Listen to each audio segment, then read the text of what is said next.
Let's get a little more analysis on this. We're joined by Sinan Hatahet, who is a senior fellow at the Sharq Forum. Many thanks for joining us on TRT World, Sinan. Israel says it's not trying to escalate tension, but it has launched its most intensive attack on those Iranian positions in Syria since the civil war began. So how do we interpret this? Do you think we are seeing the beginning of a full-scale armed conflict? Many are concerned about that.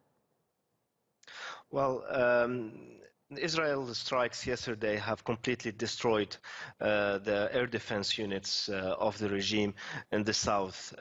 This is establishing a de facto no-fly zone in the south, in other terms. Is this preliminary to action on the ground or not is too soon to tell. Yesterday, some of Israel tanks, IDF tanks, have fired at regime and also Iranian base in northern Quneitra, but from their position in Golan Heights. Will they cross the line and would they go further is still too early to tell at this point. One thing is for sure that Israel do not want to engage into a full-scale confrontation with Iran at this point. You say that, but we have seen tensions between Iran and Israel escalate since President Assad has slowly gained more and more control of Syria with the help of Iran. Explain to us why we're seeing this increase in tension between the two sides. Why they're so wary of each other? Well, for Israel, very simple.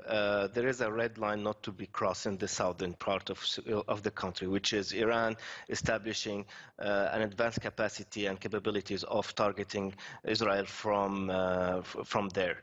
So this is not the first time that Israel have acted upon these fears. Just last month, similar airstrikes also took place in other places, especially in the Syrian deserts, and as high and as up north as southern Aleppo.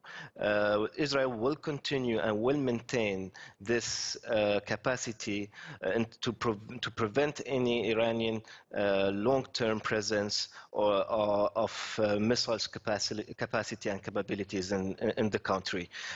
For Iran, it's another story. It's part of the DNA of the Islamic Republic, resisting and creating a regional bloc against Israel. It's part of its legitimacy. It's part of why it's in Syria in the first place and why it has been for long years supporting Hezbollah in southern Lebanon. It's part of what it's of its DNA, basically. Okay, Sinan Hatahet there from the Sharq Forum. Many thanks.